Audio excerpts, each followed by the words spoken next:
Welcome to the show, everyone. Man, what a GD Sunday. Full of emotions, ups and downs. I am having myself a day. And I wasn't sure what person Chris was going to have to talk to today. But alas, I am here for day 46 of the Golf Lockdown Golf Podcast. I can't even keep the name straight with all of our shows. That range life, but I am all over the place. We can get into that more in a bit. Chris, how are you? I'm good, man. I had a pretty good weekend despite the torrential downpours we experienced today. Oh, is that a segue for me to start off on my various just let me go, turn me loose? All right. So first and foremost, we could really wrap Sunday into all of my emotions right now. I've had an ongoing water issue that I believe these shows, because we're also recording our video version of our show, that Range Life, a show sometimes about golf. Right. Maybe you've heard of this and that. I can't keep them straight at this point. I'm not going to lie to you. But I've been talking about, I've had a recurring, by the way, one of my pet peeves is it's not reoccurring, if I'm not mistaken. It's recurring. I think either one is right. I feel like reoccurring doesn't sound right. Every time it rolls off the tongue, it sounds clunky and awkward. Well, maybe. That might be true, but I still think it's a word. Okay. Either way, I feel like it somehow always gets used wrong, and I don't like it. Anyway, recurring story of the water coming into my basement. It was a problem that's been licked for a long time, and it's been back. It's been back lately. And haven't been able to quite figure it out. Sort of a no big deal thing. Sure enough, I wake up. I'm last in the house of 4 to wake up today. And my wife goes, yeah, the water was pretty bad overnight. Got new towels on the spot. Wasn't as bad as it should have been because we knew the water had been coming. So we threw some towels down to kind of troubleshoot which direction it was going. Nope. Still had a bunch of water today. Either way. All right. Well, this leads to, okay, it's pouring rain. Like we have flood warnings going right now. It was bad. I mean, I'm pretty sure the Chicago River has turned into Lake Michigan too. You'd have to vouch. It was cruising, man. That river was running. Yeah. And high, if I'm not mistaken. Yes. So, well, what better time than now to figure out where all the water is? And I go, look, I mean, I think I have about 8 new ponds, which is actually great for Raccoon Trails National. It'll fit in well, right. But not great for the foundation of my house in the basement. So as I'm troubleshooting this, I'm noticing gutters overpouring. I'm like, I just cleaned these out. What the heck? So I'm getting on a ladder. I'm clearing out the gutters. Live in action. I've never been more drenched. I could have dove underwater in an ocean and came back up and been drier than I was. And digging out gutters, and oh good, I'm on top of a metal ladder holding a a shovel and one of those friggin' metal weed things, to dig out a weed in your grass, one of those jam the gutter loose and lightning striking. It's probably a good time to get down. But alas, I couldn't fix what I'm assuming is a chimney issue now leaking into my basement. But I got tons of water. I'm not happy. That sucks. I'm in a bad space and I'm dealing with this all day and I'm just going hypothermic. And then, but no worries, Chris. We got some live golf at a historic Don Ross golf course in Florida. I'm here for it. I like all 4 of the players. This is great. So I'm ready to tune in and I'm really looking forward to it. And of course, I want to say their first tee shots, they hit them, boom, we're into the studio. So I'm just going to, before we, I don't want to get into the golf right now, but it's from that point on, I'm just oh God, this isn't going to be good. And my, between the water, I see where the golf is going. It's just, I am not in a good place. I'll admit it. The rum and cokes may have been flowing early. A nice little reprieve from all of this is my wife made a delightful shredded buffalo ranch chicken slider meal for dinner. Ooh, very nice. Oh my God, dude. It was unreal. And we're talking rolls that needed to be made like over 24 hours in advance because they needed to rise. And Really? I said, the same picture of a big glob of yeast I sent to you. Yeah. Saying you might want to use this for a starter. I'm like, do you need these for those buffalo chicken sliders? No? Okay, cool. But they were tremendous. Shout out to her. Yeah. But even still, I'm like, that's these sons of bitches. So I'm not in a great mood.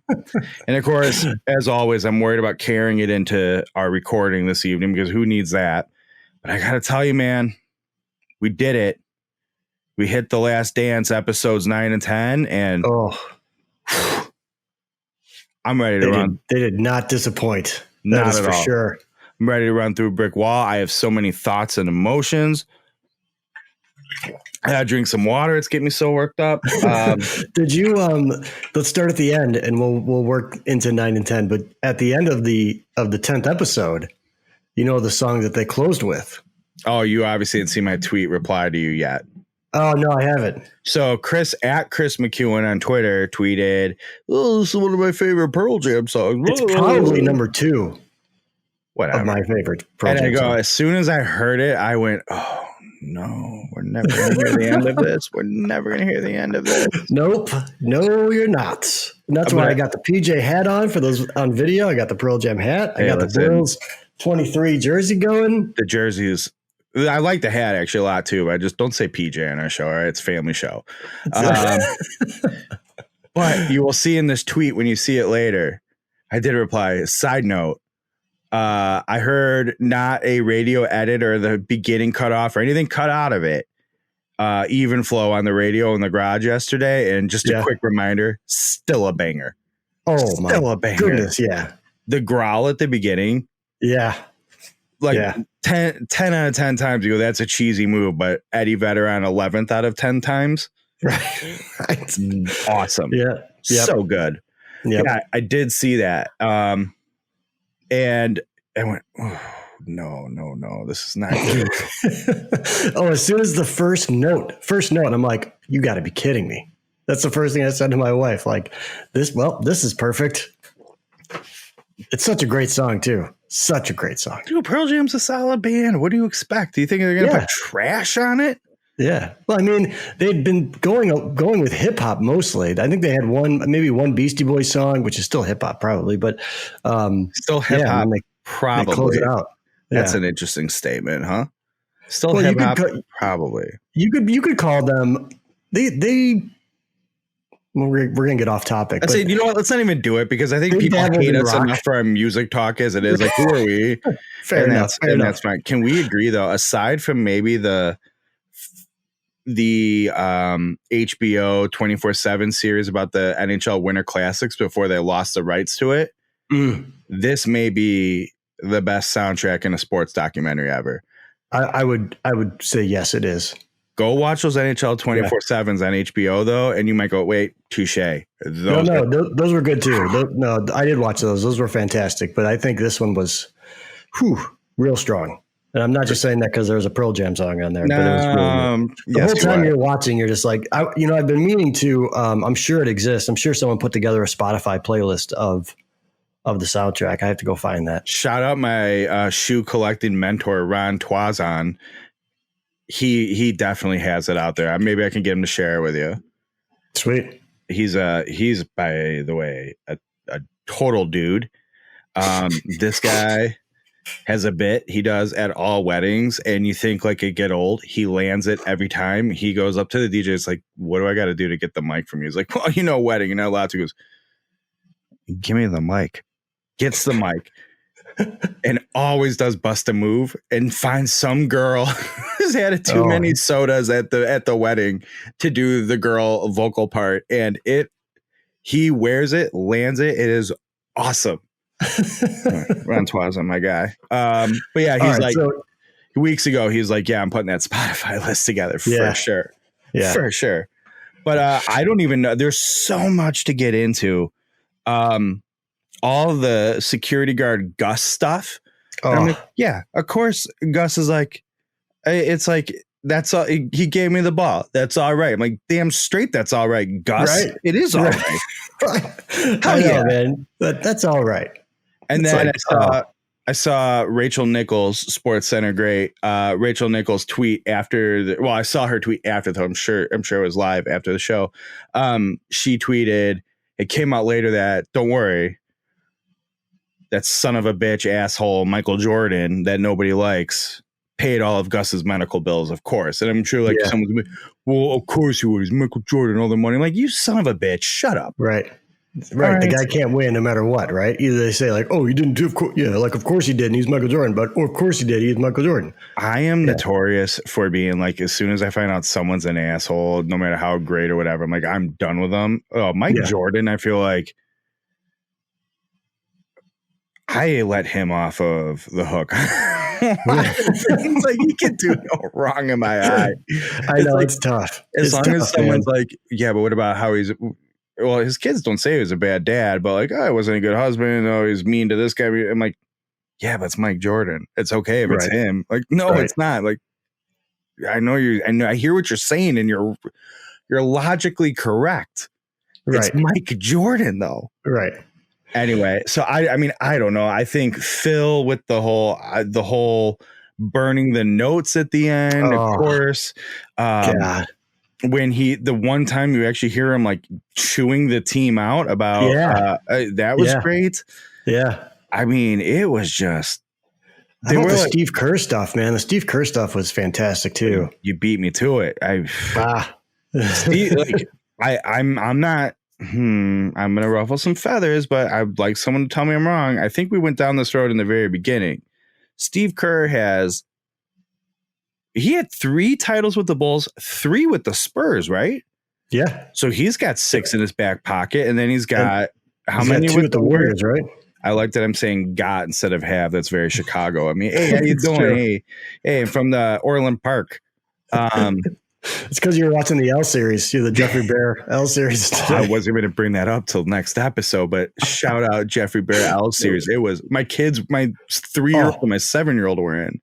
We'll save it. We'll talk about it tomorrow. We can talk about it tomorrow. Maybe that's all our show's about tomorrow. I'm not mad at it. It's great. Yeah. It's so good. But yeah, he's got 6 titles. How many with Golden State as a coach? I thought he had 2. I think he's got 2. Does he have any more assistant coaching anywhere? That's a good question. I'm not sure about that. While I will not try to convince anybody, Steve Kerr is in the same right next to Phil in the pantheon. He's getting himself in the Phil Jackson folder. Yeah. If you go open the file folder that Phil's in, you see Steve Kerr, Pat Riley, Steve Kerr, man. Like, I agree. God, what a dude. And I love that they were like, did you guys ever talk about your dads? And he's like, no, it just would have been too hard. And it's like, if there's one guy who knew, just like, nope, this is not what you do with Jordan. And it would have been good. I wouldn't have landed with him. I don't think it would have done anything for me. Just don't go there. He wasn't the guy for it. My favorite part of that whole thing, my wife and I, it's going to be a new thing for us. But when Jordan's trying to be real kind of coy with Kerr, on the bench, and he's talking next to his Gatorade cup, and he's like, "Hey man, I'm going to go to you. Be ready. He's trying to be real kind of low key, and Kerr's like, "I'll be ready, man. I'll be ready." Just yelling, giving the whole thing away. How about how Kerr wore it too? He's like, it was so bad. I know, right? So have you ever for the rest of the episode, we're like, I'll be ready. Have you ever heard the whole clip where Jordan's sitting there and he's like, you can hear Jordan saying it? It's awesome when you can hear Jordan. I know. I'm sort of annoyed they cut it out. Why would you cut out Jordan's part of that scene? I feel like it only would have, I know they're trying to make Steve Kerr talking about it dramatic, but it only would have added to it. But I know. It was really funny, though. So good. So it was really funny. It's like the cool black dude and then the real dorky little white guy. Yeah, right. Who is asking Phil for extra, reading material to meditate to. Right. I don't know. I mean, all right, we got Steve Kerr, we got Gus. Here's an observation. I want to know, and I'm not saying this in a judging way. I don't know. But between the scene with So, I mean, for years, it's always like, man, Randy Brown. I mean, he averaged like 1.5 minutes a game per in the seasons, but he stuck around is it 3 or 2 years? He was there. I think he was there for at least 2. I think he might have been there for all 3 of the second run. I think he was because he was trying to rip the ball out of Jordan's hands on the court on the Father's Day win. And you're kind of like, what are you doing? You know what I mean? Hopefully he was trying to just get it to protect it. It doesn't, Jordan. It just doesn't look like it. And you notice he always seems to be really trying to bro it up with Jordan. And I can't tell. We will never know. And Jordan didn't talk about him for shit in the whole 10-part series. Yeah. He talked about Scott Burrell. Like they were buddies. Yeah. And he was there for 1 year. Was Randy Brown really Jordan's boy? Like, yeah, we're never in the same level. You're here, whatever. You work hard. You're my guy, and we're pals. Or was Randy just like, I'm glomming onto this guy and getting in, maybe if I can just get in a hair of his spotlight. I don't know either way, so I'm not judging, but it just seems like you get a lot of Randy Brown gluing himself to Jordan. Yeah. But wasn't it Randy Brown that did the what time is it thing? Yeah, but hey, Mike, I'll do it. I'll do it, Mike. I'm a real team guy. Like, could have been like that, or Mike said, like, Randy, you do it. You don't get to do anything. You do it. Right. But I wish we had more clarity. And it could be he was either like his guy or he was what I'm saying. I don't know which. Yeah. I'm not saying I think it's either of them. It just looks like one or the other. And I wish I knew. Yeah. I wish I knew. Sorry. But yeah, I mean, there's so many things. I had to text my dad. I want to remind everybody that Game 7 of the Eastern Conference Finals, 1998, where they're like, you could just feel the air come out of the room. And that fourth quarter, it's like the last 4.5 minutes. I was there. Yeah. I was there. Were you? Yeah. And nice. It's funny watching that game, how much it all comes back. And you're like, yeah, I remember that being like, oh, this is a real back and forth game. I'm feeling anxious. And then all of a sudden, in the last when Kerr hit that 3, I would almost tell you it was a little before that, but you could just feel like, it's the fucking Chicago Bulls. It's going to be fine. Right. And then it's like he hit the 3, and even though it didn't necessarily look like it, you just knew it was Mike Jordan. Steve Kerr. It's fine. They're not going to lose. What do we do for our first F-bomb on the show? It's not our first F-bomb. You've dropped more than one. Really? Yes, you have. Huh. I think I dropped one. Oh, yeah, you're right. I know I dropped one for sure. Anyways, never mind then. We don't do anything. I got to move on. Right. Thanks. Okay. So how about, one more piece of, I think episode 10, it was episode 10. The redemption story of Scottie Pippen. Cause I had forgotten about that. How he could barely walk. Yeah. Going in and out of the locker room, trying to get his back loosened up. Well, and then I saw again, it was Rachel Nichols. Man, sometimes Rachel Nichols drives me nuts. Like, we get it. You're a girl and you are the expert on the NBA. But the problem is she's pretty good with the NBA. So that's a shitty thing for me to say. She is really good. Yeah. She's a good journalist. I don't know what it is. I'm like, oh yeah. Shout out Rachel Nichols. Reminds me of my childhood and was awesome then, is still great. And all jokes aside, I actually really like Rachel Nichols. I think she's very good at her job.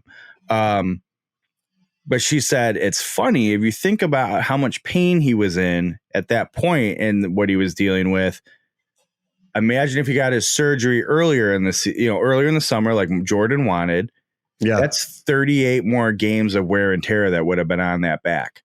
That's true. So it's like, maybe it wasn't the worst. And we badmouthed it. We badmouthed the move. And for argument's sake, I'm not even going to go into if we were right or wrong. Right. We just spoke negatively of that sumbitch doing that. Right. And then the thing is, when the Jazz get the last shot, he comes up to Jordan and says, they got to go to the hoop. I'll take a charge. Yeah. Like, this dude's back is destroyed. And he's like, I'll take the charge. What was Karl Malone's nickname? The mailman? Yeah, that's right. Who was there's somebody who had something about like being a truck, not Shaq being, Big Diesel, Shaq Diesel and all that. No, that was wasn't it the kid? I know who you're talking about. Oh God, did he go to Michigan and he ended up playing for Indiana? I think. I know who you're talking about. Are you thinking about Glenn Robinson? Yeah, that's what I'm thinking of. That's what I'm thinking of. I just remember Glenn Robinson as a Milwaukee Buck. Oh yeah. Look at us though. Yeah. We figured it out together. Yeah. 1, 2, 3 team. Look at that pull from Michigan. God, that was like 98 or something. It was anyway, we could go on for. I'm going to wear my Jordan 13s because my Jordan 14 last shots that he was wearing when he hit the shot on Byron are buried in the archive in the back of the basement. Don't worry, safe from the water, but I can't get those out. But I'm going to wear my white cherry red Jordan 13s all day tomorrow in my pajamas while I'm working from home. Totally going to. Maybe I'll keep this jersey on. I think you have to. And if you're getting on a Zoom or Skype and you're not wearing it, you should be fired from your job. It's true. Especially because I'm going to tweet your business and tell them you have it, so they're going to expect it. Oh, they know I did I got this because I actually just got this for those on the video. It's the good Tour 23, and it's stitched. It's no joke. It's not. That's kind of off brand for you to watch something like this on the fly and make a purchase like that. But I will tell you this. No, I bought this a long time ago. You just said I just bought this. So no, I just bought it for a bit. We did a video earlier in the year. Earlier last year. Okay. So that's the only time I've worn it. It's not like I don't have a reason to wear this jersey usually. Now you do, remembering the glory days and feeling good about life. I mean, I haven't gotten into that part yet. I will say I texted Adam Unfiltered twice today. Side conversation off the group text. Yeah. One, to tell him. I guess I didn't want to be included anyways. Fine. I know you well enough to know either A, you're going to be an asshole to me, or B, like, no, you don't care. And one of these texts. So one, I reminded him, and we'll get to this. 3 of 4 guys on the driving relief event today were hitting TaylorMade sim drivers, and they sounded awful on television. They did sound bad. That's a good catch by you. That's a really good catch. He's like, they sound better in person. I just gave him a yikes emoji. And I'm like, I know they don't. What was Ricky was playing like a Cobra, I'm assuming. J-Riv's driver, the Cobra King F9, not even the Speed Zone, which I wonder what's going on there because that Speed Zone's cool. It was awesome and sounds better. And the Cobra sounded fantastic for the record. Yeah. But then at 9:10 p.m., I texted Adam. I thought of like my whole Rolodex of people to text this to, and you were considered, but I'm like, I'm just gonna either get ignored by old man McEwen over here or like some douche response. And I go, wow, I thought we were genuine friends, and this is what you get. Oh, we're genuine friends. I just know this is what happens. Okay.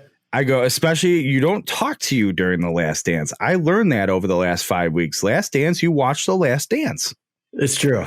I don't have my phone even near me. And my shoe guy, Ron Toison, aka more than a shoe guy, maybe a really good friend, he is he's so buried in the episodes, he won't reply. He just, the double tap liked or hearts your responses here, which I respect. I have no problem. So I landed on Adam Unfiltered, and I said, I genuinely feel like you might be the one person that will have this text combo with me as a Chicago kid, especially. I go, is there anything more perfect in sports than Michael Jordan in a 23 Bulls jersey? Like, this is sports. Yeah. He says, nope. To which I say, I'm a hockey first guy, but holy F word. Throw me on Mike Jordan in 23 out of the factory, and that's it. That's all sports defined. He goes, you're right about that. That's like, true. Prototype perfect sportsman. To which he says, I'd have to agree. And then I say, F word, Tiger and Pele and Gretzky, 100 out of 10. I'm sure I'm forgetting other great names. Like, you go to the factory and say, make up a robot that is the perfect prototype of a sports person. Jordan, to Jordan's point, 45 never felt natural. It's not Jordan. Right. Jordan standing there, with the arms on the hips, their hands on the hips, in a 45. You put out a Jordan in a 23 jersey, and you go, there's no more perfect prototype athlete in the world. Yeah. I want to give one last shout out before we move on from, and we're leaving so many things. I almost grabbed a notebook, but we would have done 2 hours on The Last Dance. Right. The last thing I want to leave this with, and I texted my dad because usually my mom would be asleep by now or during the show. Definitely by now. They're both asleep by now. They're old. Oh, I should have said that out loud. Thankfully, I don't think they'll make it a half hour of the show. I don't blame them. I wouldn't. Anywho, I texted my dad. I said, hey, I'm going to paraphrase for you. Tell mom tomorrow I'm having very nostalgic moments here with all the old Sports Center clips and that ugly tan, black, white, and red color scheme they used. Yeah. All the old, those are the glory days, man. All the old anchors. Yeah, it was the best. And I'd be like, oh, dang it. I missed the first 45 minutes of this. Thank God it replays for the next 3 hours. I'm going to watch the same hour over and over. Yep. But 100%. My mom used to ask me, she's like, are you watching the same thing again? Like when I was like, I'm like, yeah, I'm watching it again. And hey, I don't care. Rachel Nichols' credit, she was on in that era. Like she was coming on at that point, and she's still doing it. Anyway, my mom, here's the routine. I had, depending on when you came across me, I had a pet turtle or turtles, plural. Oh my God. Hey, Chris, sneak peek. I'm 35 years old. I have 2 children. I have a house and 2 cars and a nice job, and I still have turtles in my basement. Still do. And you know what's the worst part? They outlive you because they're turtles. And they live forever. They'll be your kids' turtles. You're going to burden them with turtles. And trust me, that's how I think of them. Like, you got, because they get in fights between the two of them, which turtles they get to take with them when they're old and out of the house one day. And I'm like, first off, that day can't come soon enough. 1, you're not in my house anymore, which I know I'm going to regret saying that. 2, if that means I don't have to deal with these turtles anymore, you're in. But yeah, we have turtles still, and they are a lot of work. I do. Yeah, they're a ton of work. And I love it. The worst part is, like, you do love them to death. They're just a ton of work. Yeah. Anyway, so my mom would come in the morning with our 2 dogs. They'd jump up on the bed because they knew what was coming. She would feed the turtles, or turtle, depending on when it was in history. Then she would give each dog some turtle food, the turtle pellets. Oh, and my God. They ate it right up. 2 Cairn Terriers. And then I'd be like, oh, it's time to get up. I'm a grade school or junior high guy. And we had this, like, we had 2-bathroom house. They had 1 in their room, like a nice master bedroom with a decent bath, full bath. 2.5. Sorry, we had 2.5. 1 in the basement, which was, by the way, what dude? I mean, I still have one. What dude doesn't love a basement bathroom? Is all I'm saying. And then, but we had I wouldn't know, but it sounds amazing. It is. Think of your favorite thing in life aside from your children. The basement bathroom is better than that. So we had this bathroom. It had 2 doors on it, and it was more like it. It was almost like you could think of it like a hallway to get from one side, like a small, like a pass through. Yeah, and like, this is weird. And my wife to this day, because she knew me back then, she'll be like, that bathroom was, you close both doors, and it's like the general rule was if you use that bathroom, you close both doors, and when you're done, you open both doors to avoid this. She's like, you never knew someone was going to come in that bathroom. I'm like, who's going to come in there? Everyone knew the rules. And she's like, yeah, it's easy for you to say you live there. Right. So I'd get up, go to the bathroom, in that bathroom, and then continue walking through it to the kitchen. Yeah, and go sit down. We had this, like, it was like a patio kind of spot. And then when we bought the house, they finished it and turned it into like a back room of the house. And that's where I'd eat my breakfast every day. And we had this, like, armoire thing you had to, like, pull out with the TV on it and then turn. And these are the big old tube TVs. It was on the slider, like the drawer slider kind of thing. Correct. So you pull it out and turn it, and this was like the room to hang out. And so it had the bigger TV, perfect square, obviously, not rectangles. Right. And so I'd come in this is also like the same place as I'm having this emotional connection to it. The same place I discovered my favorite band, Oasis. Same routine, morning breakfast. So I go sit down. I got my bowl of cereal poured for me because as she's waking me up with the dog, she's like, "Do you want Cocoa Krispies, Count Chocula, or Cocoa Puffs?" I'm like, right. And then I'd go there. You want marshmallows? You didn't need a marshmallow-based cereal? I said Count Chocula. Oh yeah, Count Chocula. But that was back then. It wasn't seasonal. No, it wasn't. And to this day, that's why like every Halloween, I'm like, I'll take 7. You can't even keep that stuff on the shelf, man. The minute it hits, it's gone.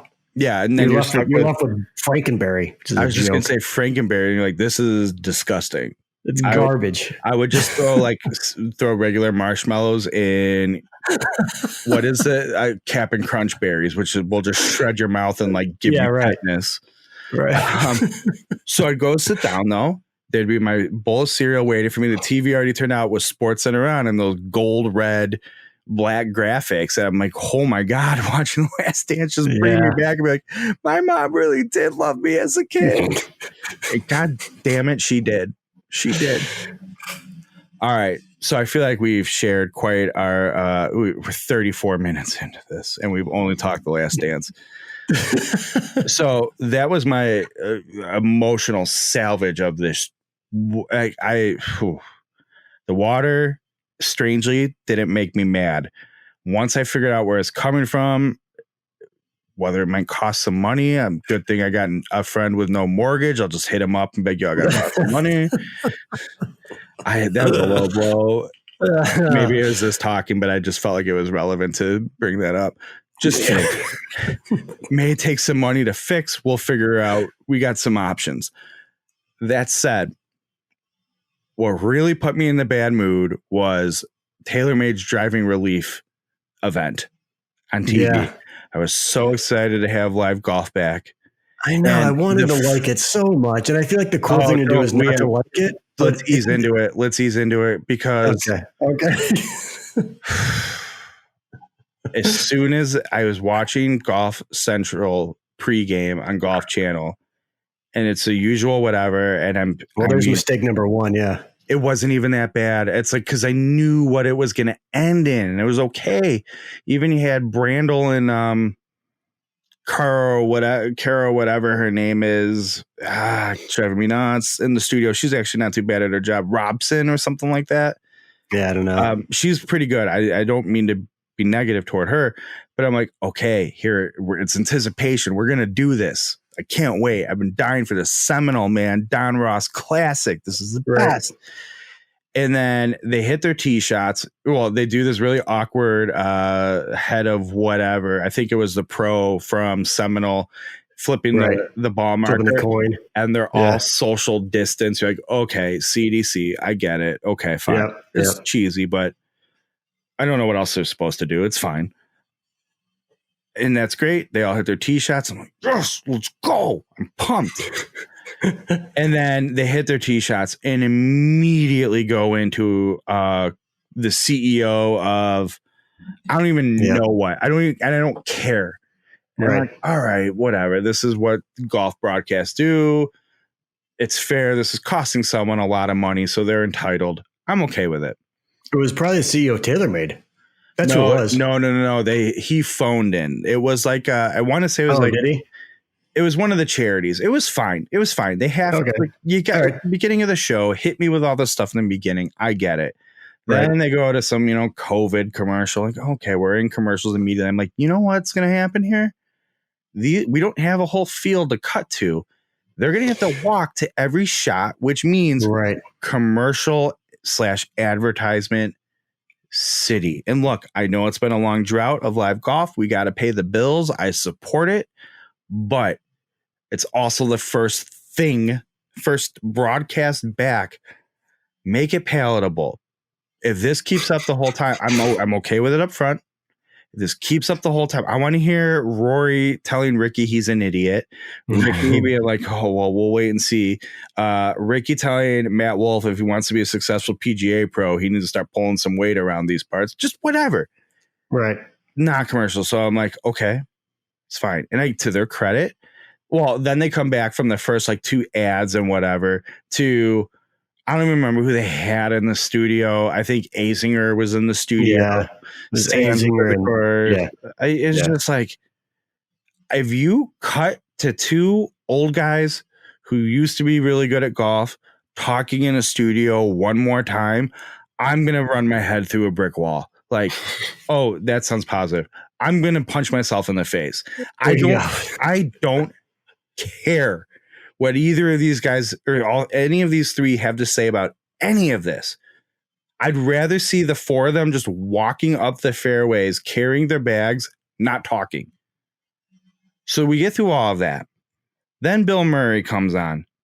Oh, God. I am a active anti-Bill Murray. I'm like, oh, his shtick's old. Remember when he carried Dottie Pepper around and that wasn't that funny? I'm like, oh, do you remember? I'm a big believer in where there's smoke, there's fire.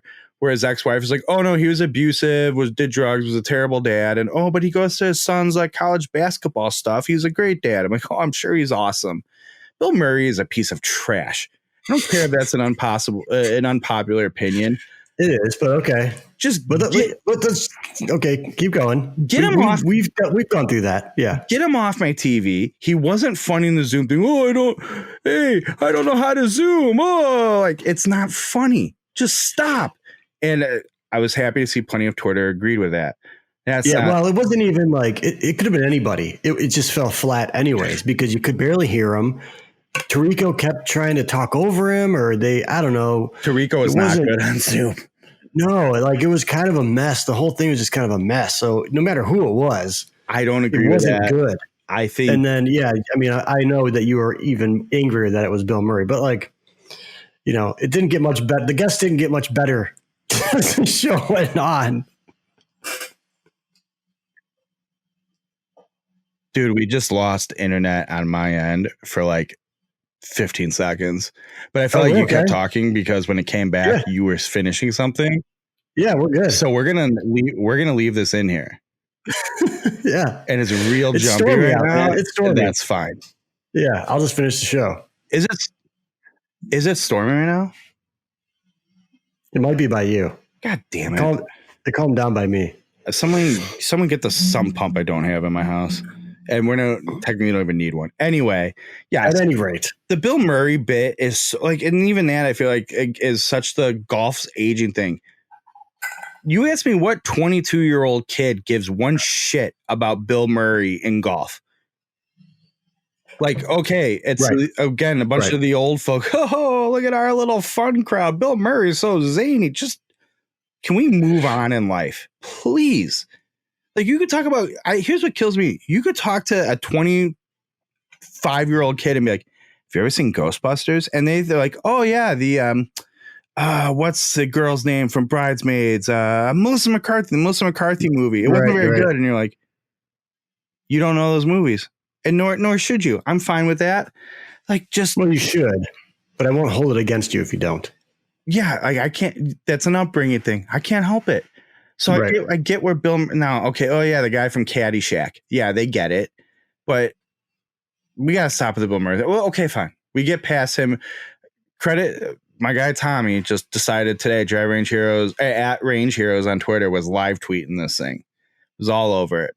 And I liked his, like, I really enjoyed learning about Bill Murray's preference for salt and whatever.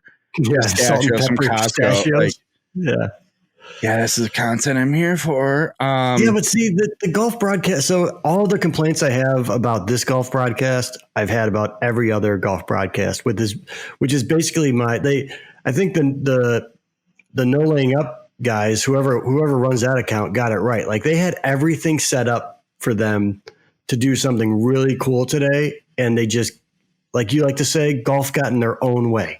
Like they can't get out of their own way and they just ruined it. So I didn't see that, but I would 100% agree with it. Side note, as much as I give these Barstool Sports guys credit, old Riggs at Barstool, and I'll drink for that one. Like, that's who he was. But somebody like, this is just awkward. I'm like, you son of a bitch. You have been spending the last 2 years posting you hacking around I know some of the greatest holes in golf. And I try every time I try to watch them, they're totally insufferable. Right. Don't you tell me about what's awkward to watch in golf. You are and your takes are terrible. Jesus Christ, shut up. I saw that too. I'm like, oh my God, talk about just lack of self-awareness. I unfollowed someone from the @RangeHeroes account today because they kept like retweeting and liking everything Riggs said. And I go, I don't even hate Riggs that much to be honest. In a lot of ways, I've tipped my cap to Riggs, and I think a lot of his non-golf stuff, hey, credit to him. Riggs isn't that bad. But it just was like, you're sucking this all up. I can't have you show up on my timeline anymore. Like, I'm sorry, buddy. Yeah. Maybe one day we can come back together, but this is not it. All right. Anyway, I feel like you know where I'm going with all this. So like, as much as I'm ranting about it, and Chris, I want to tell you, you're reinforcing the point of golf got in its own way overall. That on 100% correct. Yeah. Put it on a shirt on your site. I'll buy it. Well, here's the thing. So I'm going to give, I guess I want to give them the benefit of the doubt that this was kind of thrown together rather quickly. There was basically a skeleton camera crew, right? There wasn't a lot of cameras, but you knew the venue well in advance, right? You knew the players well in advance. Just shut up and get out of the way. Yeah, you couldn't do a bunch of pre-production, but like you could have, again, and they never do this, and they had this great opportunity to introduce this historic course to a bunch of new people, and they really didn't do that. You know, like you could have broken down like, what are the Donald Ross tendencies? Why did he design it this way? Give me some, like, I don't know, man, do something. You could have done all that stuff before this, maybe using, Google Earth and things or whatever. There's flyovers that are available. Like, educate us, man, about this golf course and why it's unique and whatever. They had unprecedented access to Seminole. I'm sure they have. You have 2 drones. Golf Channel doesn't have a drone where they can't fly. Give me some course talk. We can talk about that later this week, by the way. Donald Ross and Donald Rossi and things of that course that caught my eye. And of course, they didn't discuss it because they suck. Really, yeah, I mean, I'm really censoring myself this show.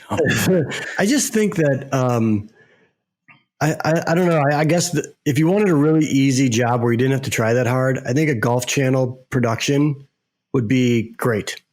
Hear me out. I don't think they do anything unless they're being told not to do certain things. Like there's just no imagination. They're not clever. They're not particularly good at anything. Cut to camera. All right, quick. Cut to camera 2, which is on the wrong hole and different people not showing anything. Yeah, it's just. They have the hole. No, correction. One of the teams actually won the skin, but you do you guys. Great work up there. Right. I mean, it's been the same broadcast for what, 40 years? I mean, they have not changed other than like, you give me some shot shit or shot scope or whatever. What is it? It's called shot shit. I like shot shit better because that's what it is. It's shot shit. Right. You give me the line so I can see the ball flight or whatever. But even that's like, come on, that's like, so it's the lowest denominator stuff. Like people that are just coming to the game. Yes, that's cool. Fine.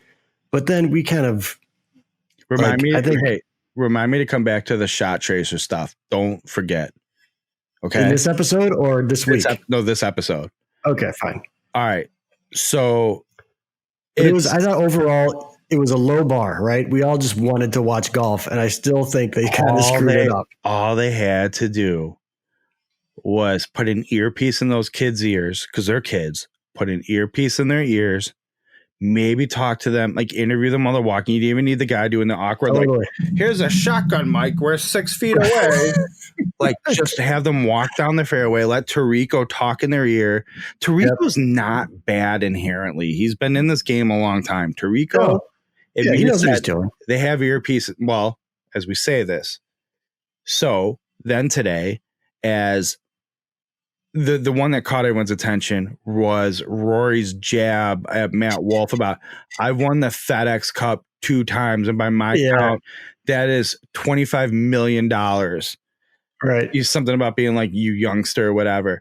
And then rather than hear what they say, any of the 3 guys say back to him, did you hear him? He said he wanted to do blah, blah, blah. Let me talk over the whole joke. I'm like, I know. So I know that's Tirico needs the same thing, man. Now. They just couldn't get out of the way. Like, just let these guys. And the other thing too is I don't think, like, I know it was a tailor-made thing, so you were going to get some tailor-made guys, but Rory's a little interesting. Ricky can have some fun. I thought Matt Wolff was way out of his league. He was super nervous, I thought. And he tried to be entertaining, and I'm like, oh, Matt Wolff is not landing. He will. I think he will one day, because I do think, I almost feel like his quirkiness is sort of like if the Bryson bit was actually landed and was legit, could be Matt Wolff. Yeah, I agree. I agree with that. But I think it would be more fun with, and maybe Tiger and Phil will be better because you'll have like some non-golfers hitting bad shots that can make jokes. I don't know. But these guys just were kind of like, they were just playing around a golf. And it was kind of boring just like that. Like they weren't really, or at least you couldn't hear them talk very much. So much of this was, as we talked about last week, those guys were easily available to that golf course. They didn't have to fly from somewhere or whatever. Right. Ricky was posting, having a drink after it from his own house. People are very polarized on Jason Day. This event needed Jason Day so bad. Yeah. He at least would have been fun out there. He has character. But so I loved how they talked over everything. Like these guys are giving you the gold and you just can't get out of the way. You can't do it. All right. So anyway, do you want to go to the shot tracer now, or the thing that pushed me over the edge where I was blindly raging until the last dance? And I was I wouldn't admit it to my wife at how embarrassed I was and how mad I got over it. Anyway, the shot tracer thing, and I'm interested in your take I'm going to give you my opinion first. Okay. And then I want you to tell me what you think is a huge, you're not seeing my eyes right now because you're looking down, but huge production guy. Right. Okay. All right. I'm very interested. I'm listening. The shot tracer thing. Everybody's be like, yeah, I don't understand it. You hear him hit the ball, and then you see him swing and hit the ball, and then you hear it again. So they're clearly piping that noise in. And I'm like, okay, you idiots. No. They have guys carrying sound on course. They have the players mic'd up. There probably is some delay to capture shot tracer data. So what you're obviously hearing the first time is like either the shotgun mic carried by some dude or their lav mics they're wearing. Right. So, yeah. And because they have a minimum crew, it's not getting fancy edited. They don't have their skeleton crew, as you said. So, like, and it's going through the air. The sound has to travel through the air to another satellite that then goes to another satellite that gets to your television. The amount of people who couldn't figure that out and then let it go. Yeah. Of all the things, like, especially because there were such different sounds, and like they're piping sounds, and like all the drivers were sounding the same. The point I made to you was the sim sounds terrible. The Cobra sounded tremendous, albeit Ricky's hitting it, and it's probably hot melted beyond belief. But the fact of it is, it sounded. I was like, hell yeah! I think I'm playing a Cobra driver this year because that thing sounds incredible. Yeah, I can tell you that Riv sounds great too. Yeah, shut up about Riv. So, don't even start on a Riv. Just kidding. He actually was a real friend today in texting, and he even pointed out to me, he's like, hey, I'm being a real friend right now. I'm like, okay, J Riv, you are. You deserve better than this. I love you. He clued me in on why you were upset with him. No, so now I know the story. Not even a good read. Now me and J Riv can have a private relationship. What bullshit is this? Well, that's what happens when we go golfing together. He tells me everything. Well, this was after your golf. I don't know. Either way, Jared's fine. He's my guy. Okay. Man, I wonder where he got that Cobra driver he has. Anyway. He had to buy it. He couldn't even get it for free. He had to buy it. Some guy made him buy it anyways. That was a pretty low blow. So, that's for the mortgage comment. Now we're even. No, the problem is you walk yourself into the mortgage comment shows ago. And I intended on fully dropping it forever as a real friend. And then tonight just happened. And I feel actually kind of bad about it.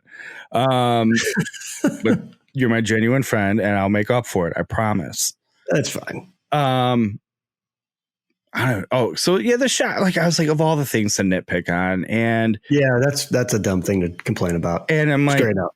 I forgot who tweeted, like, I can't wait for all the complaints about like the bad picture quality. I go, I don't care about any of this stuff because I understand they're working with very minimal resources and I'm fine with it.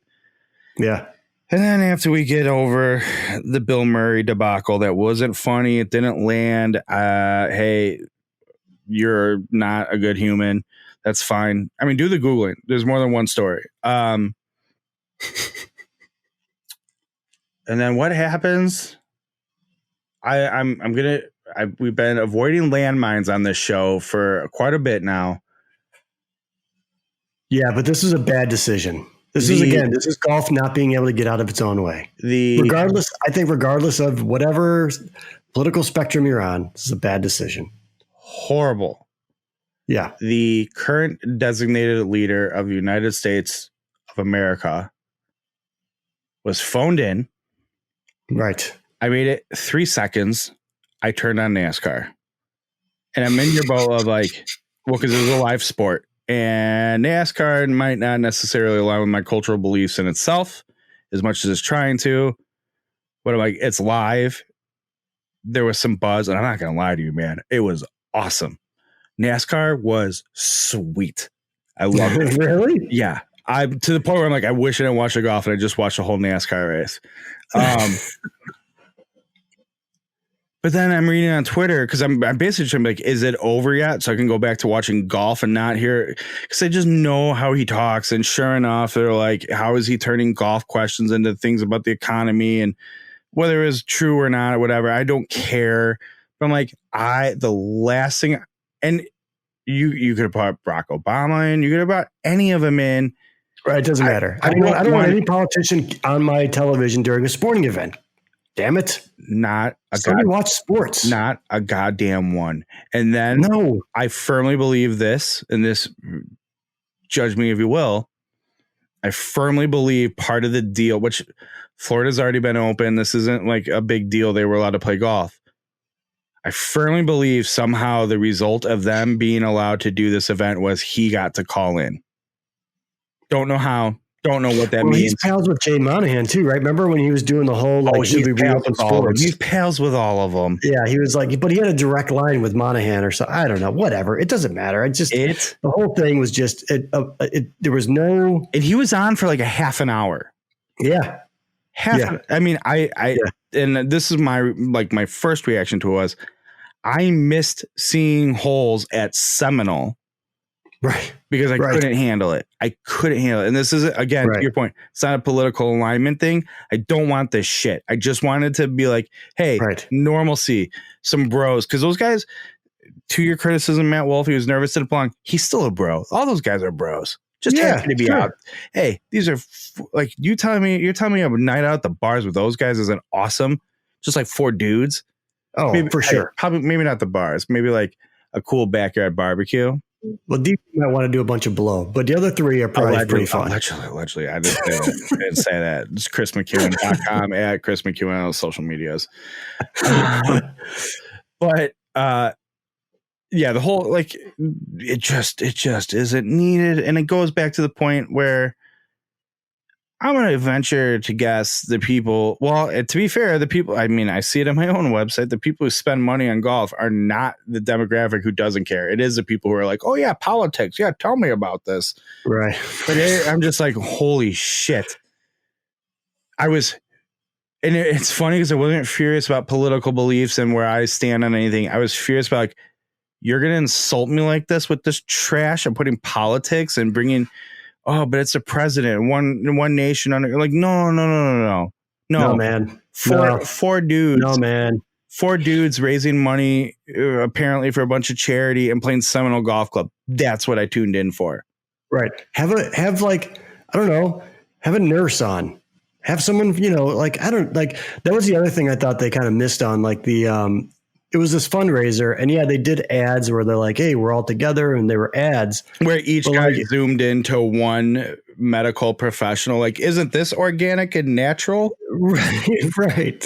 I don't know. Do something where you like highlight why you're raising this money for this organization or that organization. Like have some canned footage of that stuff. Like have some canned production of that stuff. I don't know, man. Do you know what kills me? They probably think we did do that, Chris. Like, oh yeah, you did a great job. Yeah. If that Phil, it's so bad because I've been being like, oh, this is going to be awesome. And the Phil and Tiger thing's going to be the worst with Peyton Manning and Tom Brady.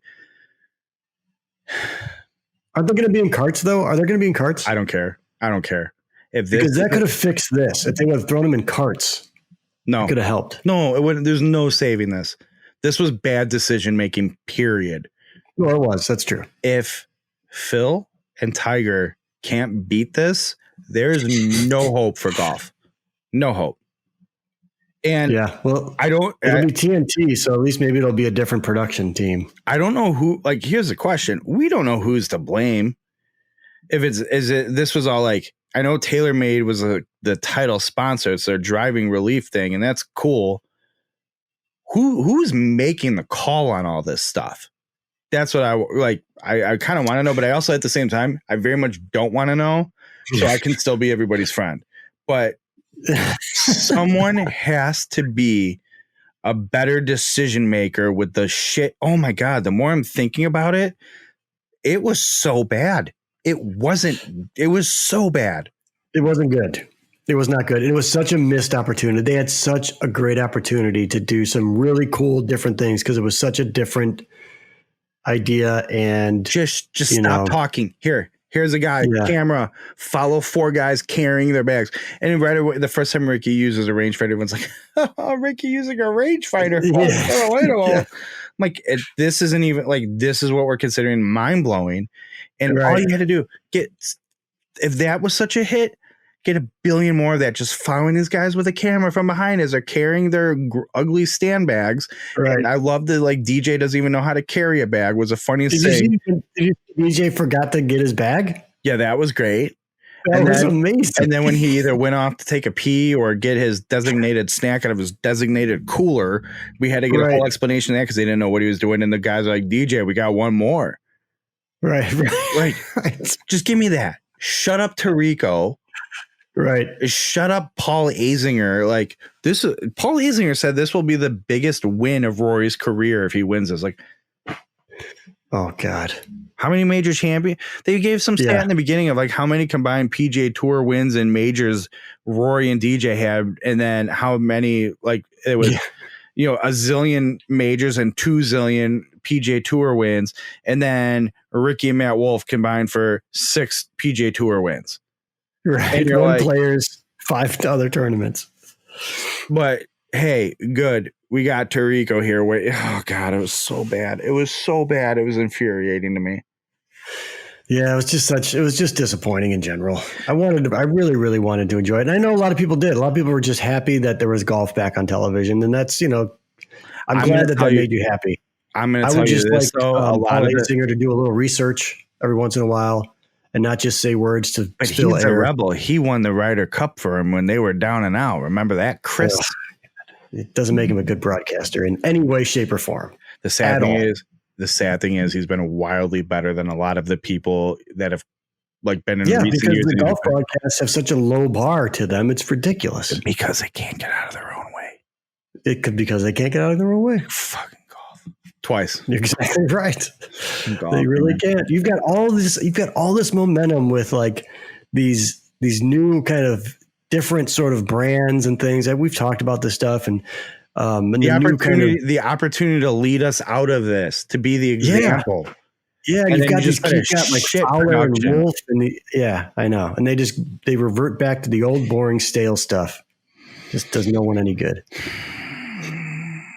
Good talk. I really I thought they went. I loved how they finished it. And DJ, of course, they can't get out of their own way again. If they just let the players talk, they have to come down to a final closest to the pin from 120 yards. So they're playing up. Oh, and have I heard one more time about how Jimmy Dunn has this big Notre Dame connection? So you'll notice the metallic gold tee markers. I don't care. Shut up. Right. Shut up. Hey, did you know he went to Notre Dame? Hey, did you know everybody goes to Notre Dame? Because I tell you, I get it. We've heard that joke a million times. Shut up. I don't care. Jimmy Dunn, hey, he let us play at Seminole. Great. Give him the hat tips. I'm all for it. How about just you know what? Put Jimmy Dunn and let him talk about Notre Dame for 3.5 hours while I watch the golfers play. It'd be better than this horse shit. So anyway, they can't get out of their way at the end. I'm like, all right, listen, it'd be great if they could go play more holes, but I understand what we're dealing with. Let's see closest to the pin for like $1.1 million skin. This is great. They all hit. Matt Wolf hits a great shot first. Ricky poops all over one. Yeah. Dustin doesn't hit a great shot, and Dustin tees it up, and they step all over it. He goes, well, of course, it comes down to the number one player in the world. Just tease it up. Yeah. For the great production they've been looking for. And of course, Rory just, I don't want to say he sticks when he hits a great shot and they're like, get down and measure. They've got to measure. We got to measure it. And he wins. Like, it was so anticlimactic, but it could have been awesome, but they just mismanaged the whole thing. Who cares? That's where I landed on it. At that point, I had gotten up and I was like watching from the kitchen because I was doing other stuff. I mean, that's how, like, it just had grown so stale on me. Like, this is not compelling at all. No, I stuck around to see Seminole, and then maybe one of the, because I genuinely really, Dustin's probably out of those four my least favorite, and I do really like Justin. I think he's Dustin Johnson. You see where it happens. I think he's a ton of fun to watch play golf, but like I know two of those personalities there at least are great for a quip. Yes, Rory's perfect for one. You're gonna get one out of Rory. Yep.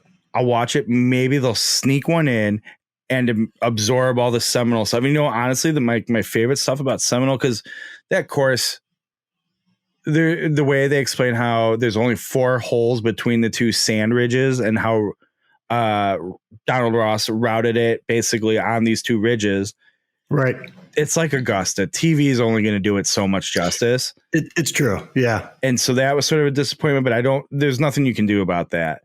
Yeah, that's why you need to enhance it with the broadcast, like you need to. No. That's why you needed to go in the goddamn clubhouse more than like every now and then when they'd show the member pro results on the wall. Stuff. They gave you like one of these of the locker room, and you're like, whoa, let me see more of that. Yeah. That's who's watching this. And my mom, that would have been good. My dad's a golf guy. He's not watching this. My mom's not watching this. Losers like us are watching it. Show me that clubhouse. Tell me the story about how Donald Ross is like, this is a golf club, not a beach club, and show me why. Yeah. They made a few, even the pool. They made a few cuts of the pool. Did you see how minimalist that pool was? There's no chairs around it. I know. It's great. I have seen many. Oh wait, let me slow down. I've seen a handful of these fancy clubs with pools. They don't have like no chairs and seating area and just a patch of real grass into the pool. Yeah. This was like someone's backyard pool at Seminole. Show me that shit. Yeah. And they couldn't do it. I agree with that, but I would also have liked just kind of more, I would like more architectural education around, because really Seminole is more about the greens than anything else. I know it's, it's sand based and all that kind of stuff, but the greens are really what make it kind of unique. And I would just like to. There were so many learn more about that. Neat little things from overhead shots I saw today. I'm like, oh my God, that is Donald Ross to a T. And for sure. True. Addressed it. You have to be a little nerdy Donald Ross, but like the Seminole Donald Ross thing is a picture they've been painting for weeks leading up to this. Yep. So great. Dive into it. Let's do it. And they didn't. Never. Not once. I'm going to close you with a Seminole story. Okay. Great. That time you played it, or the time you almost played it, or the time someone else played it that you knew? I don't understand what you're implying here. I don't know what that's supposed to mean. I have a story. I'm just messing with you. Go ahead. So many years ago, pre-children, and I'm talking like, if I do the math correctly, literally months before my first child maybe started to exist. I did this math recently and I was like, wow, that's something. This was like my last great trip. I played another Don Ross gem. You may have heard of it. Pinehurst number 2. I have heard of it. I did not know you played that. Oh yeah. I golfed my ball pretty well around it. Not a big deal. I had this caddy and 52-year-old Liverpudlian. Okay. Wow. And this is in the heyday of your boy can play a little bit. And I know a handful of people. Actually, I probably need to have better networking now, but at the time, like, I knew some people. I could play some courses. Okay. So naturally, I got the valuables pocket in your golf bag filled with some cool ball markers because I'll just pull this one out today. Not a big deal. Okay. And this guy, this 52-year-old Liverpudlian guy at Pinehurst was the best. Total dude. Like knew Graham McDowell well, had a lot, and just really good at telling the stories. Well, yeah. Somehow in the Carolinas existence he led, he got to know the Simpsons, Webb Simpson, if you will. Right. Okay. And as Webb, before Webb was Webb, and this is before winning the major. This is like Webb just came on tour time in my life, the era of my life. Okay. That's how I mark my life, is where was Webb Simpson's career. I heard it when I said it. Now, this is by the post-Webb anchoring era of my life. Right. This is PGA Championship year for Webb. And this is just for my own pride. Let me put this in terms that make more sense. This is when I met this guy right when Webb was probably like a year and a half on the tour. Okay. And fine. He was like, oh, I know the Simpsons real well. And I actually got offered his bag when he went on tour. But I'm at a phase of my life, remarried. I was like, look, this was 30 years ago, give me that bag. Let's go. Right. But he's like, I don't want to travel around and do all this and make the life of it. I got a good thing going. I go home every night. I'm flattered, but I'm not going to do it. And of course, it's one of those things where it was, hey, we'll give you $250,000 right on top, plus expenses up, to travel them, plus the winnings and whatever. Because New Era wasn't just like, hey, you get paid if I get paid. It was like, yeah, and it's such a business now. Someone has to pay you, and so Webb's dad was fronting the money. It was what I inferred. I don't know if that's true, but this guy was awesome. Talking about texting Graham McDowell, and I don't know what I said to him. Something about not believing him, and he's like showing me his text exchanges with Graham McDowell on his phone. I'm like, oh, that's kind of cool. And this is like Graham McDowell winning the U.S. Open time as well. Yeah. Graham is very one of my dudes. That's one of my favorite guys. He's the best. We could do a whole show on how much I love Graham McDowell.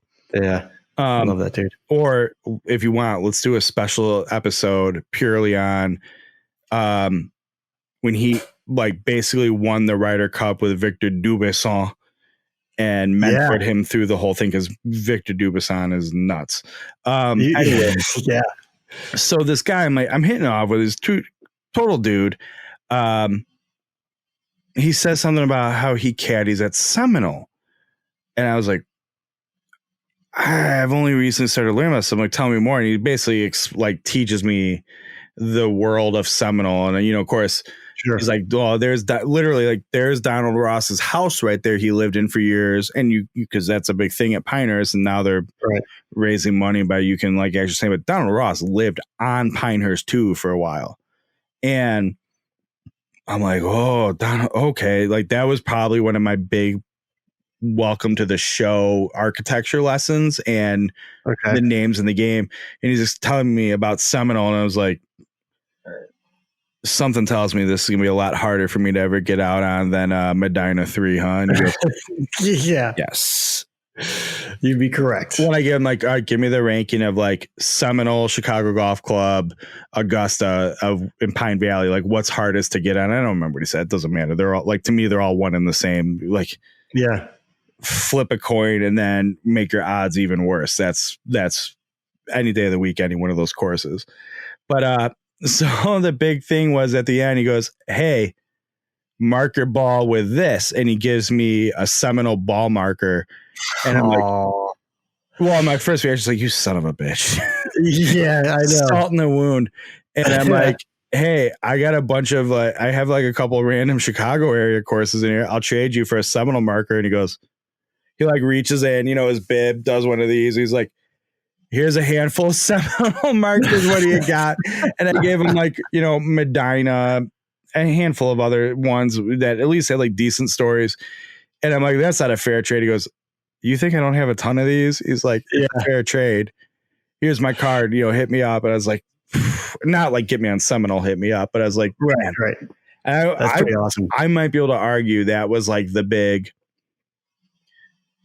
I'm taking the next step into being a raging golf nerd experience. And to the point where it's like his stories were probably had more of an effect on me than Pinehurst number 2 did that day. Sure. But yeah. All right, Chris. It's been a long one. We had a lot to talk about. So there's a lot to cover. We still got some more stuff to cover during this week. We got stuff. I got stuff still from this weekend. I cannot wait to follow up after we stop recording the show and find out what those are. But yeah, there's just so much to talk about. And I still feel like we left a lot on the table.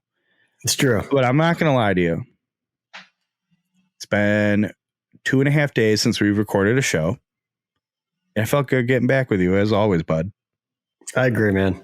I agree. Well, I can't wait till Thursday when we are bickering and not getting along. But in the meantime, God, I feel like I have so many things to tell you about. In the meantime, hey, Michael Jordan, even if you're a raging asshole, we still love you. And you're probably the one person we'll make the exception for. So you're welcome. Yep. I'll be wearing my Jordan 13s tomorrow in your honor. And the rest of you, hey, go play some golf. They're open. Just be safe and don't be dumb about it. All right. That's all I ask. That's a fair request, right? I think that's reasonable. Oh, and shout out to my beer cellar hat I got. I like that hat. Pretty pumped about it. I texted the guy. I'm like, I'm mad you've waited this long to make dad hats. I love it.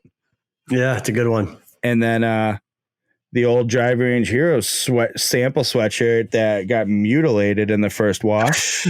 It might, just looks a little broken in. You can still wear it. Going for a vintage wash look. Yeah, that's right. That's like the style now. I might try to break it into by sopping up my leaked in flooding basement issue.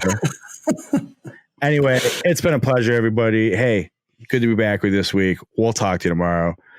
Until then, Chris, I'll talk to you later, bud. See you, man. Bye, everyone.